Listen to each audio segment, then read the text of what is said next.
WNST, Towson, Baltimore, and Baltimore Positive. Merry Christmas, Happy Holidays, Happy New Year, those of you celebrating. The Maryland Crab Cake Tour, brought to you by the Maryland Lottery, is on hiatus until the early part of January. I am hoping that at some point in January, we were going to have some playoff football. I put weekends aside, and Luke, I might be getting some weekends back at the end of January. I'm not sure. I don't want them back, but certainly based on where we are, there may be a Lamar miracle in all of this, but maybe not so much on playoff times. Well, at the same time, they're in the number 7 spot, at least, as you finish Sunday. And I mean, there's tiebreakers and the Miami Dolphins and the Chargers and the Raiders, and go down the list. There's so much of that, but you don't want to be in that part of the playoff field, right? You don't want to be looking at, all right, well, if this team wins and this team loses and the Ravens have a better conference record than that, you don't want that. You want to be winning a division. You want to be in control of your path to the playoffs, and the Ravens aren't that right now. Now, they're still in a position where they have 2 home games.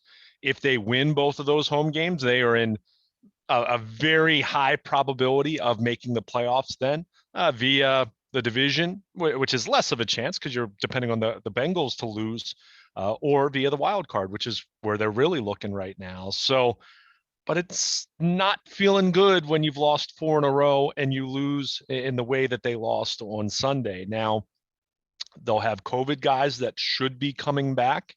I think you look at the guys that were placed on the list late last week, Chris Westry, Jimmy Smith, guys like that. They'll be exceeding their 10 days prior to Sunday. But where I think it's really interesting, and as much as we'll talk about the defense, and we need to when they give up 41 points and Joe Burrow embarrasses them, quite frankly, or whoever's out there in that secondary. But I think what's most fascinating at this point in time, and you just mentioned a Lamar miracle, where is Lamar Jackson? Because I think you look at what happened at the end of the week. Tyler Huntley misses Friday's practice with what was originally hoped to be a non-COVID illness, and then he tests positive Saturday morning. For Lamar Jackson to not even make the trip to Cincinnati, you don't have to be an expert in logic to wonder and to beg the question then, how close is he to playing if he can't even go to Cincinnati and be the emergency backup, to the point where the Ravens signed Kenji Bahar, Calvert Hall kid, good story, Monmouth, all that, but he was a camp arm in spring and summer. I mean, yeah, it was great that you could add him and he kind of sort of knows the offense, but this is a guy who they haven't even kept on the practice squad. So for them to not even have Lamar make the trip, and I know some people will speculate, maybe even John Harbaugh will say it, that maybe they did that just because of where they are from a COVID standpoint as a league, as a team, where it's like any player that's not healthy enough to play is not going to travel. But I don't know, man. I see that, and I'm not questioning Lamar's toughness here. It's nothing like that. But if you're not even having him travel, that he's not even healthy enough, that he's not 80% and can be the backup if Josh Johnson turns his ankle or sprains his knee on the first drive, then I'm really wondering if he's going to be available for the Rams. Or if he is, how close is he to 100%? Because, we talked about it, and look, Josh Johnson was a great story on Sunday, a story that's wiped out when your defense can't get force a punt the entire game. But let's face it, we're still talking about upside here, right? I mean, Lamar Jackson, when he is playing at his best, is an MVP quarterback. He has already proven that in his young NFL career.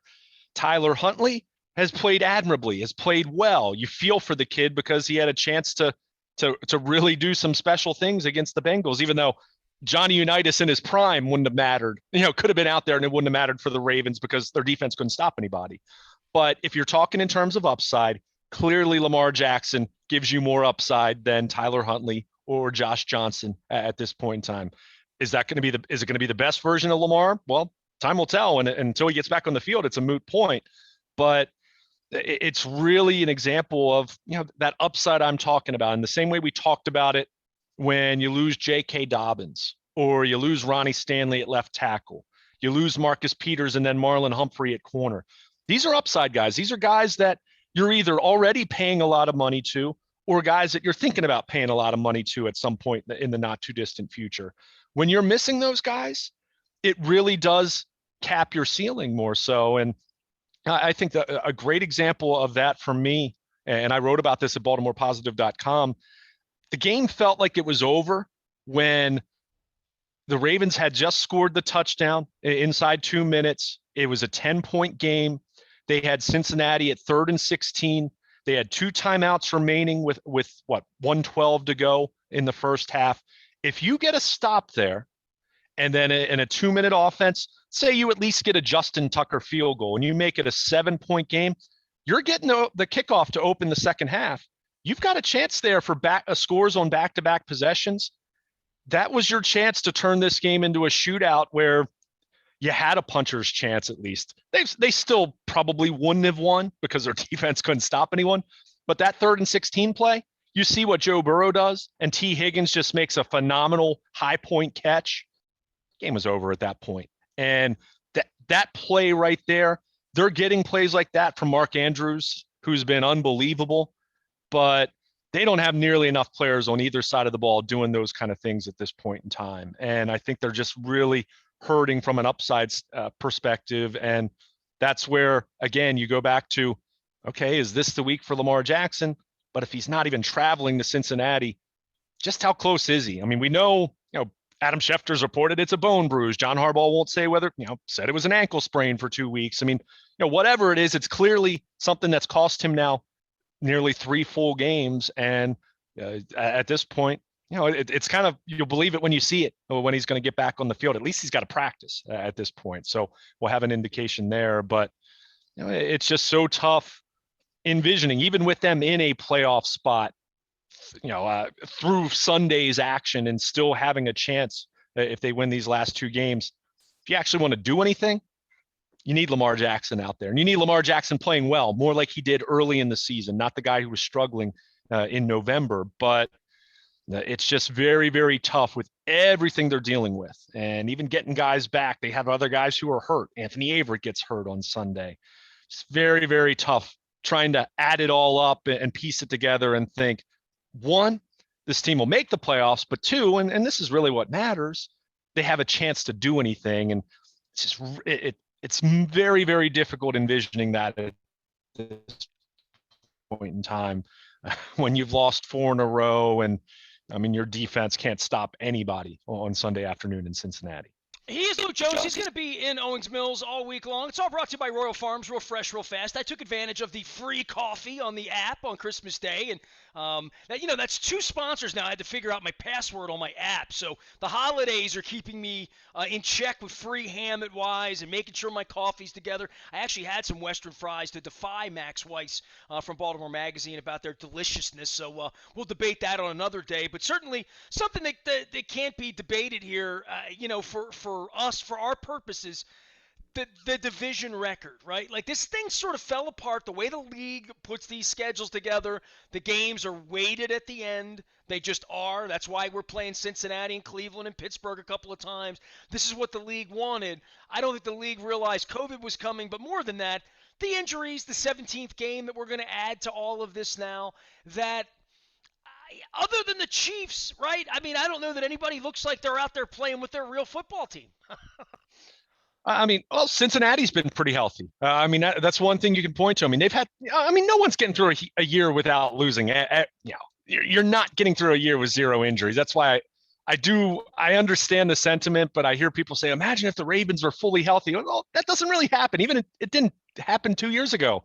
Tony Jefferson got hurt and Pernell McPhee got hurt. And, they had some of that. They didn't have anything close to where they are now. But I mean, the Tony Jefferson that came back last week and starred on the podium after the game. Yeah. I mean, the Tony Jefferson who ended up playing a lot and, actually did some nice things. I think, it'd be interesting. 2 weeks ago, he's sitting at home probably thinking he's never going to be on a field again, right? You wonder. These are I mean, I know Tony Jefferson likes to, have a hella party, or whatever. But if we got together with Tony Jefferson and just talk for an hour when the season's over, it's kind of amazing that he's right. Like for these elder statesmen to get one more chance, for Josh Johnson to go out there and use 14 years and 13 teams and XFL experience and lead a legitimate drive down the field against a team that's going to be playing in January.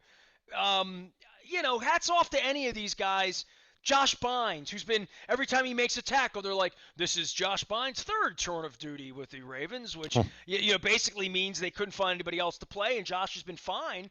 But you mentioned in the last segment how many Calais Campbells and Wolf and all these guys, Brandon Williams, that might not be back, and what are they going to do with money and all that? I mean, Josh Bynes, a guy out there running around like he's going to be here forever. He's 30-something too. This is why I talked even more in last segment about like what's really going to happen here. I mean, they've now been outclassed in their division. The Steelers have all sorts of pickup they're going to have to do when this is over with, and it feels like Roethlisberger's going to play his last game ever here 2 weeks from now, right?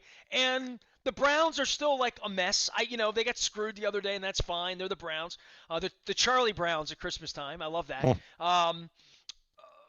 But the Ravens have this sort of fall from grace this year. It feels temporary to me because it feels like they can pick things up.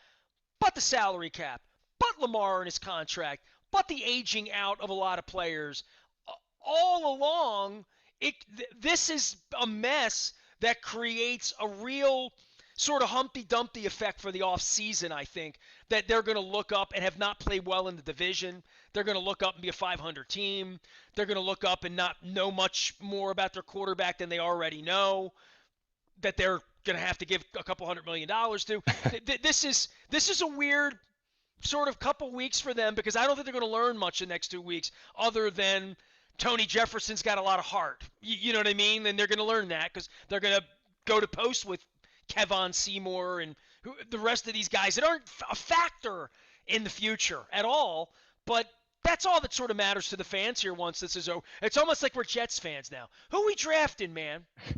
Well, but it's not that because they still have a chance. And this organization is what it is because they can balance those long-term questions that you just mentioned with also they're trying to win this week. They're trying to make the playoffs. They're trying to see if they get a chance to roll the dice in January. I mean, Buck Showalter used to always say that about, you get a chance to roll the dice in October. It's the same thing in January. But hey, dude, you're right. If they're playing a game 2 weeks from now, like, I'll say this because you and I will be here because we're accountable like that, right? If we're sitting here 2 weeks from now and they're playing a playoff game, that would be a redemption unto itself, would it not? I mean, that would be Coach of the Year shit, quite frankly, right? Like, literally, if they win these next 2 games and they have a seat and they get to go to Buffalo, or I guess Kansas City would have the bye, right? So who would it be? I mean, pick any of the 3 places they can wind up playing, Cincinnati being one of them, right? That if they have to go play that game as a 7 seed, it would be its own redemption. It would be its own comeback story, I think. Yeah, I mean, yeah, sure. I mean, I'm not gonna. I'm not giving them style points for making the playoffs, but at this point, I would. At this point, I said if they made the playoffs with this, God bless them. And that would probably, to your point, mean that Lamar has to come back and play this week. Right. I mean, and that's part of it too. I mean, you just need some of these guys back, and they're going to get some of these COVID guys back. Now, Tyler Huntley could be touch and go because it happened Saturday. And if you kind of look around the league, yeah, there have been some guys who have come back, of course, we're talking about vaccinated players here who've come back in 4 or 5 days, but there've also been a lot of guys who've come back and it's 8 or 9. I mean, look at the Ravens. I mean, Chris Westry was placed on COVID the Saturday before the Green Bay game, and he's missed 2 games now. So if Tyler Huntley's on the same kind of path there, then and if Lamar Jackson's ankle isn't right, it could be Josh Johnson again. So look at the Chiefs. They didn't get Kelsey back, but they got the other guy back, right? They got Hill, and they had a bunch of other guys to throw to because they're the Chiefs, right? I mean, it's just, and that's the thing. I mean, and I'm not disagreeing with your point as far as if they make the playoffs, but it really does speak to what does it mean moving forward. By no means for winning a championship, right? Right. But in terms of where they go from here, you're right. I'm not sure what really happens these next couple of weeks that really dramatically changes the trajectory of the offseason. I mean, it's not to say they're in trouble because they are going to get a bunch of guys back and they still have Lamar Jackson and they have the best tight end in football right now and Mark Andrews, who, oh, by the way, has lost his starting quarterback and has put up monster numbers with quarterbacks that no one would have thought you could do such a thing with. And it really is a testament to him. But you do have to ask yourself these questions about these positions of need, these injured players who are coming back from more serious injuries. I mean, Marlon Humphrey has a torn pec. he'll come back from that. I don't know if Ronnie Stanley's going to come back and be the same player he was, especially now after going through 2 off seasons of rehab on this ankle injury. So, you have all those different questions, but you still look at it and say they still have a lot of talent when healthy on both sides of the ball. Now they certainly need to get better on the offensive line, specifically at tackle. They need to fortify that spot. You can't go into another year with Alejandro Villanueva as a starter. You just can't. It's not good enough at this stage of his career. But you have the defensive line. Even if you decide to bring back one of those vets that we've talked about, Campbell, Williams, Derek Wolfe, whoever it might be, Justin Ellis, you certainly need to add more youth. You need to try to find a more impactful interior Man, you keep pass talking rusher. about this team, and I'm thinking, man, they were built to win this year, weren't they? They were, but then I mean, every team has their flaws though. And in the case of the defensive line, if you had Derek Wolfe, in addition to the guys they've had, maybe it puts Justin Matabike in a little more of a pitch count. Maybe he's a more impactful pass rusher. I mean, everyone, it's not just those guys you lose, but it's how they change other players' roles around them. I mean, I think, that was something we talked about a lot with Patrick Queen earlier in the season. When they lose LJ Fort, that was his safety net, right? That was the player that the Ravens had that made it a little more, a little easier to not have Patrick Queen on the field every single play or to have that safety net. Then they bring in Josh Bynes. Patrick Queen goes to the Will. And we haven't talked about it, but Patrick Queen's played really good football over the second half of the season. I'm not going to say he's perfectly fixed compared to what the expectations were when he entered the league, but he's certainly playing at a much higher level than he had been. So, but all those injuries you have, all that attrition, it impacts not just the spot they play, but then it changes the role of other guys that, aren't getting as much rest. We've talked about that with Calais Campbell, and look at how he's kind of, broken down a little bit and faded. As and expected, dude. I mean, but as expected. When he has to play that much, yes. So that's why when you lose someone else, and then you're not just asking someone else to step in for Derek Wolfe, but it's also, all right, well, that guy's probably not going to play as much as Derek Wolfe. We're going to give 5 more snaps per game to Calais Campbell. It all adds up, right? So you look at that. So they have those questions. However, and you alluded to this, they still have a lot to feel really good about. Okay, Cincinnati is looking like they've arrived, right? I'm not ready to crown them, that they're going to make it to the AFC Championship, but certainly Joe Burrow looks like the real deal. And it's got a nice assortment of weapons that completely torched a depleted secondary on Sunday. But Cleveland, all right, nice roster when healthy. Don't believe in Baker Mayfield at this point, and I know he's been banged up, but I'll eagerly take Lamar Jackson or Joe Burrow over him. Pittsburgh, they have TJ Watt and some other really good players, but Ben Roethlisberger's at the end. What are they going to do? I mean, they're going to hand the keys to Mason Rudolph. I think it's evident at this point they're not going to do that, or nor should they. So how do they figure it out? Are they going to go try to trade for Aaron Rodgers? I have no idea, but they need a quarterback. This Russell Wilson to New York thing. Why wouldn't Russell Wilson work in Pittsburgh? Well, and maybe, I mean, the big thing is their salary cap and how do you figure it out and what's the compensation going to look like? Well, they give Roethlisberger $40 million a year. They're kind of used to that around there, right? Sure. I mean, he's making way less than that now, but yeah. But the point is, until they do something like that, the Steelers are kind of a non-entity, yes. Right? I mean, they can do it in spurts, as we saw in the fourth quarter against the Ravens, but they can't do that week after week. I think they'll do it in spurts 2 weeks from now. I think Roethlisberger will come in here at the end of the. I mean, we're going to get a shot out of him, whatever it is, and we're not going to have much. Tom Lewis and Ed Reed and Terrell Suggs running around out there. Yeah. He's thinking pitch and catch. I'm going to throw for 320 my final week, and I'm going to beat the Ravens and walk off the field a warrior. I mean, believe me, it is his Super Bowl. It is, because he's not going to play another real one. Well, and you just said it. As much as we can look at the depleted secondary and say, all right, they're going to get some guys back, but it's not Marcus Peters and Marlon Humphrey and Deshaun Elliott. It's Chris Westry, who has looked like he can be a nice contributor for you, but he's played 2.5, 3 games. I mean, he hasn't played much this year. Jimmy Smith's at the end. I don't think. I think, yes, if Jimmy Smith's available, he'll probably play, but I don't think they believe. We saw it in Pittsburgh. He couldn't run. He couldn't hang with their receivers. He's 33 years old. I mean, he shouldn't be that guy anymore if you look at it by age.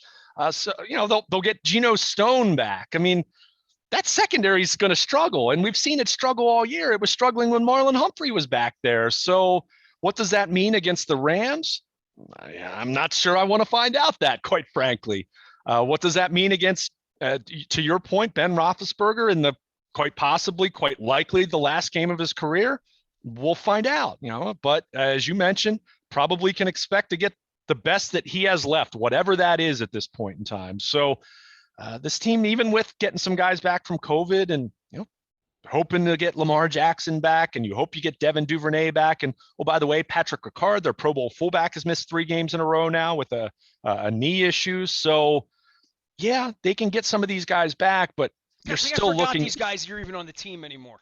Yeah, but it's still. The game on Sunday, you're like, I don't sit there and wonder I didn't wonder where Nick Boyle was or where Patrick Ricard was. I don't miss Derek Wolfe. I'm not looking for Marcus Peters anymore. I don't think the Gus bus is coming in. I mean, these guys are like dead, as far as football goes. They're not on my fantasy team. They're not on the field. Wake me when they're here. And I don't know, to your point, next year, whenever we get to that point where the real team's out there, it's going to be a wildly different thing than the thing we talked about all off season, which was all of these players and the veteran of Calais Campbell and the Zeitler and the Villanueva and the all those pieces we talked about with 30 somethings. As we sit here a couple days after Christmas, I look up and I say, maybe it's the end for Brandon Williams. Maybe it's definitely the end for Jimmy Smith. We start going through all of these names of guys that are gone.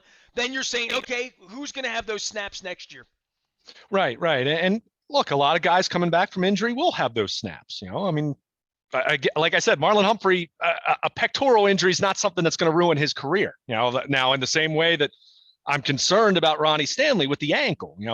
So you look at these different injuries and you say, okay, torn ACL for J.K. Dobbins. You don't want to discount that or diminish the challenge of coming back from that. But we've seen plenty of running backs, including here in Baltimore with Jamal Lewis, come back and be better than ever, or at least as good as they were pre-injury. So you'll get guys back, but yeah, they're going to have questions. And in the meantime, you have guys who are making more money. You've got to figure out, are you going to pay Lamar in the spring? He's under contract, guaranteed, $23 million in 2022. So it's not as though there's a big issue there in terms of urgency that you must do it this spring. But there's also the question of how far down the road do you want to kick the can, and what does that mean for him and whoever's advising him from a contractual standpoint? So got a lot of decisions to make, but yeah, they still have some holes. We talked about the Orlando Brown trade and what that meant for the offensive line, and you bring in Villanueva, and whether you thought Ronnie Stanley was going to stay healthy or not, Villanueva, I think it'd be safe to say that hasn't worked out all that terribly well, to put it mildly. So what does that mean? What do you do with him? What do you do with Patrick McCary? Are you going to make him a starter at right tackle? He's looked like he could be that guy, but can he stay on the field for 17 games? And I think that was a question that they had even before he played right tackle, when he was the backup center to Matt Skura. So all these different questions, answers, I don't think are coming in the next couple of weeks. But with all of that aside, they've got a chance to make the playoffs still over the next couple of weeks. And the Ravens want to make the playoffs. And John Harbaugh is going to be selling that. They're not going to be talking about draft picks the way fans are. That's just not how they operate, nor should they operate that way. So we'll see what they're made of. We'll see if maybe they can uncover a nugget or two along the way, to borrow an expression from Buck Showalter. But we know that this is a roster that is very much incomplete now. Not by design, just so much attrition, and hope to get COVID guys back. You hope no one else goes on the COVID list, but what are the odds of that? Who knows? But we'll see what happens. Buckle up. It's going to be an interesting couple weeks here, even if it's not going to result in a magical, long, Festivus-like run that we've seen here in the past. I broke the news to my wife that I still have the Rams tickets and the Steelers tickets on my app. So there's $500 of tickets we still have out for this week. So who knows? We might be in the seats. She might be in the seats. Lamar might be in the seats. Who knows? Maybe. Luke Jones will be in the seat that he's always in out in Owings Mills, which is sometimes out in the cold with a swab up his nose. And that's this week. Next week is 2022. And we wish everybody a happy holiday, happy Christmas, happy Kwanzaa, happy Hanukkah if you were celebrating a couple of weeks ago, and certainly happy New Year as we wake up to a new year in a couple of days. But it's a holiday week. It's a little weird. Luke will be around all week. I'll be around all week. You can find us out on social media, Facebook and Twitter, and all sorts of places before we bring the Maryland Crab Cake Tour, presented by the Maryland Lottery, back out to play at Nacho Mama's to start 2022. I'm Nestor. We are WNST AM 1570, Towson, Baltimore. We never stop talking Baltimore positive.